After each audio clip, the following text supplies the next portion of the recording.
కూటమి ప్రభుత్వం వచ్చిన తర్వాత కూడా రేషన్ బియ్యాన్ని ఏమాత్రం భయం లేకుండా అక్రమంగా కాకినాడ పోర్ట్ నుంచి ఎగుమతి చేస్తుండటం చూసి డిప్యూటీ సీఎం పవన్ కళ్యాణ్ నిశ్చేష్టుడయ్యాడు. ఈ దందా గురించి మరిన్ని వివరాలు తెలుసుకుందాం.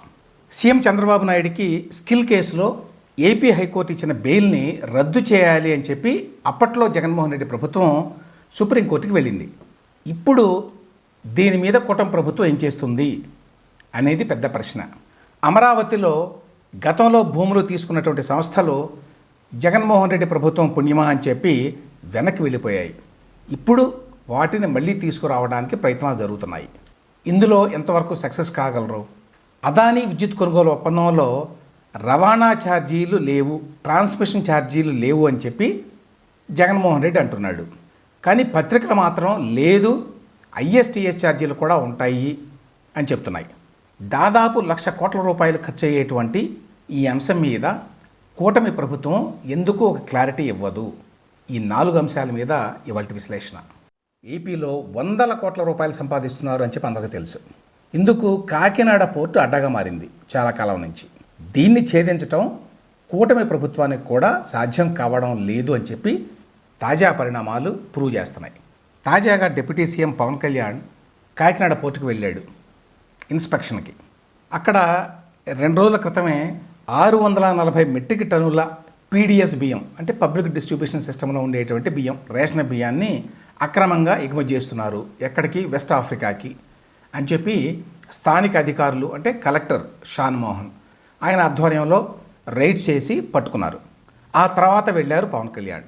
ఆయన వెళ్ళినప్పుడు 640 మెట్రిక్ టన్నులతో పాటు ఇంకా బార్జిలో, పక్కన బార్జి ఉంటుంది, అందులోంచి తీసి ఇందులోకి మారుస్తారు ఓడలోకి. ఆ బార్జిలో కూడా ఇంకా కొన్ని వేల మెట్రిక్ టన్నుల బియ్యం ఉన్నాయి. మరి అందులో ఎన్ని రేషన్ బియ్యం ఉన్నాయో తెలియదు. కానీ చాలా కాలంగా కాకినాడ పోర్టు నుంచి పెద్ద ఎత్తున రేషన్ బియ్యం అక్రమంగా ఎగుమతి అవుతోంది ఆఫ్రికా దేశాలకి. దీన్ని అడ్డం పెట్టుకొని కొంతమంది వేల కోట్ల రూపాయలు సంపాదిస్తున్నారు ప్రతి ఏడు అని ఎప్పుడు వార్తలు వస్తూనే ఉన్నాయి. ముఖ్యంగా వైఎస్ఆర్సీపీ ఉన్నప్పుడు స్థానిక ఎమ్మెల్యే ద్వారంపూడి చంద్రశేఖర్ రెడ్డి ఈ వ్యాపారంలో చాలా పెద్ద ఎత్తున సంపాదించాడు అనేవి ఆరోపణలు. కూటమి ప్రభుత్వం వచ్చిన తర్వాత దీన్ని అరికడతారు, ద్వారంపూడి చంద్రశేఖర్ రెడ్డి వ్యాపారం మీద దర్యాప్తు చేస్తారు అని కూడా అప్పట్లో వార్తలు వచ్చినాయి. కానీ అవేవీ జరగల. దాంతో చాలామందికి అనుమానం వచ్చింది, ఏంటి మళ్ళీ అన్నీ సర్దుకున్నాయా, అందరూ అన్నీ మాట్లాడుకున్నారా అని. ఇప్పుడు తాజాగా పవన్ కళ్యాణ్ అక్కడికి వెళ్ళి అదేమీ లేదు, మేము ఖచ్చితంగా దీని మీద చర్యలు తీసుకుంటాం అనేటువంటి ఒక మెసేజ్ని ఇవ్వడానికి ప్రయత్నించాడు. ఇక్కడ చెప్పుకోవాల్సిన ఒక ముఖ్య విషయం ఏంటంటే, మన దేశంలో కానివ్వండి, తెలుగు రాష్ట్రాల్లో కానివ్వండి, పేదల కోసం ప్రవేశపెడుతున్నాం అని చెప్పి కొన్ని పథకాలను మొదలుపెట్టి వాటిని అడ్డం పెట్టుకొని వేల కోట్ల రూపాయలు సంపాదించడం అనేది ప్రభుత్వాల్లో ఉన్న పెద్దలకి పరిపాటైంది. పేదల కోసం అంటే ఎవరు మాట్లాడరు కదా. వ్యవసాయానికి ఉచిత విద్యుత్ కోసమే నేను అదాని నుంచి పవర్ కొన్నాను అని జగన్మోహన్ రెడ్డి చెప్పాడు. అదేవిధంగా పేదలకి ఆహార భద్రత కల్పించాలని చెప్పి అప్పుడెప్పుడో 1983లో ఎన్టీ రామారావు 2 రూపాయల కిలో బియ్యాన్ని ప్రవేశపెట్టాడు. ఆ తర్వాత కిరణ్ కుమార్ రెడ్డి దీన్ని రూపాయే చేశాడు, రూపాయికే కిలో బియ్యం అన్నాడు. దీని ప్రభుత్వం ఎంత కొంటుందో తెలుసా? 30 రూపాయల నుంచి 40 రూపాయలకి ప్రతి కిలో కొని రూపాయికి ఇస్తోంది. దీన్ని 10 నుంచి 15 రూపాయలకి దొంగచాటుగా అందరూ అమ్ముకుంటున్నారని, దాన్ని కొన్న స్మగ్లర్లు ఆ బియ్యాన్ని 30 రూపాయలకో 40 రూపాయలకో ఆఫ్రికా దేశాలకు ఎగుమతి చేస్తున్నారని చాలా కాలం నుంచి ఆరోపణలు.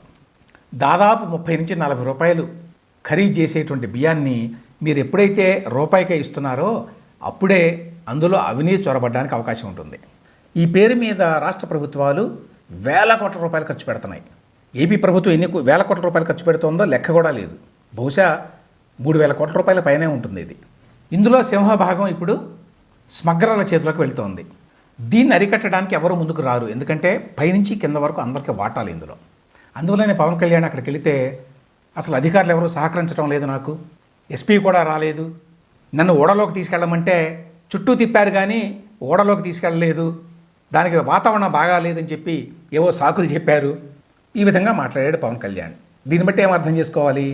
ఈ మొత్తం వ్యవస్థ ఎంత పకడ్బందీగా తయారైంది, దీన్ని ఛేదించడం ఎంత కష్టం ఇప్పుడు కూడా పవన్ కళ్యాణ్ వెళ్ళాడు కాబట్టి ఈ మొత్తం వ్యవహారం అంతా కూడా తేలిపోతుంది అని చెప్పి అనుకోవడానికి లేదు.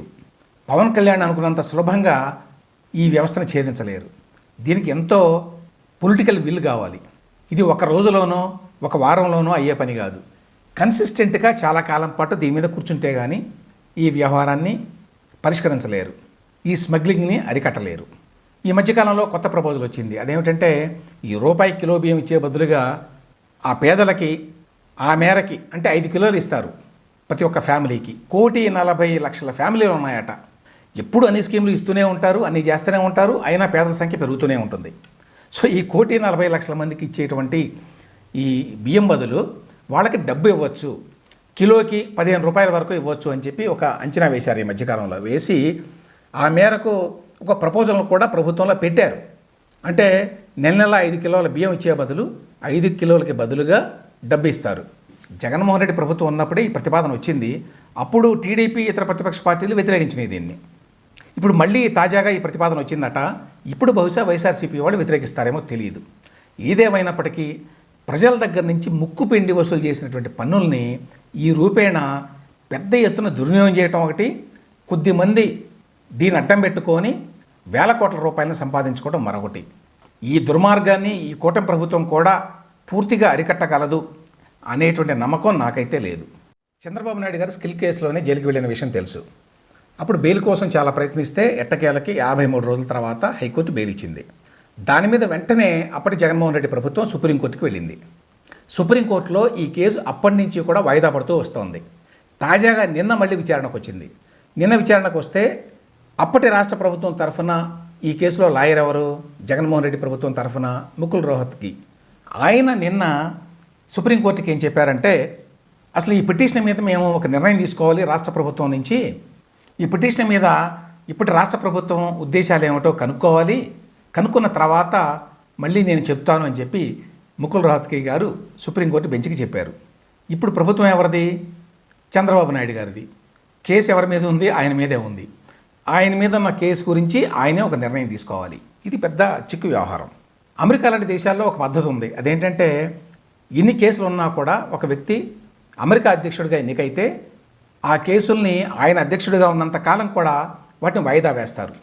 అప్పటికి రద్దు చేస్తారు ఆ 4 సంవత్సరాల పాటు. అక్కడ 4 సంవత్సరాలు పదవిలో ఉంటాడు అధ్యక్షుడు. తాజాగా డొనాల్డ్ ట్రంప్ మీద ఇప్పటికే 2 కేసులు ఆ విధంగా విత్డ్రా చేశారు. ఎందుకంటే అధ్యక్షుడిగా ఉన్న వ్యక్తి మీద ఇటువంటి కేసులు ఉంటే ఆయన ఎవరైనా బ్లాక్మెయిల్ చేయొచ్చు, ఆయన తన విధుల్ని సక్రమంగా నిర్వర్తించలేకపోవచ్చు అనే ఉద్దేశంతో. మరి అటువంటి విధానం మన దేశంలో అయితే లేదు. మన దేశంలో ఒకవైపున కేసులు ఉంటాయి, మరోవైపున ఎన్నికల్లో గెలిచి పదవులు నిర్వహించవచ్చు. జగన్మోహన్ రెడ్డి కేసే తీసుకోండి, ఆయన మీద సిబిఐ ఈడీ కేసులు ఉన్నాయి, అయినా ఆయన ముఖ్యమంత్రి అయ్యాడు. ఇప్పుడు ఏ ప్రాతిపదికన వీళ్ళు సుప్రీంకోర్టుకు వెళ్ళారు? జగన్మోహన్ రెడ్డి ప్రభుత్వం అప్పట్లో చంద్రబాబు నాయుడు గారు చాలా పవర్ఫుల్ మనిషి, ఓ పార్టీ నాయకుడు, మాజీ ముఖ్యమంత్రి, అందువల్ల ఆయన సాక్షులను ప్రభావితం చేస్తాడు, సాక్ష్యాలను తారుమారు చేస్తాడు అని. ఇక్కడ 2 విషయాలు. ఒకటి, ఇప్పుడు ముఖ్యమంత్రి అయ్యాడు చంద్రబాబు నాయుడు గారు, ఇంకా ఈజీ సాక్ష్యాలను తారుమారు చేయాలంటే, కాబట్టి దాన్ని ఎట్లా పరిగణిస్తారో తెలియదు సుప్రీంకోర్టు వాళ్ళు. రెండవది, జగన్మోహన్ రెడ్డి ముఖ్యమంత్రిగా ఉన్నప్పుడు కూడా ఈ పాసిబిలిటీ ఉంది. ఇన్ఫ్యాక్ట్ ఆయన తన కేసుల్లో ఉన్న వాళ్ళని, నిందితుల్ని, సహనిందితుల్ని తన ప్రభుత్వంలో పెట్టుకున్నాడు. అయినా కూడా ఆయన బెయిల్ రద్దు కాలేదే. కాబట్టి ఆ రకంగా చూసినప్పుడు చంద్రబాబు నాయుడు గారి బెయిల్ కూడా రద్దు కాకూడదు. మూడవది, రేపు రాష్ట్ర ప్రభుత్వం తరఫున లాయర్గా ఉన్నటువంటి ముకుల్ రోహత్గి గారు ప్రభుత్వం మారింది కాబట్టి కొత్త ప్రభుత్వ నిర్ణయం ప్రకారం ఈ పిటిషన్ విత్డ్రా చేసుకుంటున్నాము, ఏంటి బెయిల్ని రద్దు చేయాలి అనేటువంటి పిటిషన్ని అని చెప్తే అప్పుడు సుప్రీంకోర్టు ఎట్లా రియాక్ట్ అవుతుంది అనేది తెలియదు. కాబట్టి ఈ కేసులో చాలా ఆసక్తికరమైన అంశాలు ఇమిడి ఉన్నాయి. సుప్రీంకోర్టు ఏ విధంగా స్పందిస్తుందనే చూడాలి దీని మీద. ఈ కేసుని 2025 జనవరికి సుప్రీంకోర్టు వాయిదా వేసింది. అప్పుడు తెలుస్తుంది మనకి ఈ కేసులో ఎటువంటి పరిణామాలు ఉంటాయి అని.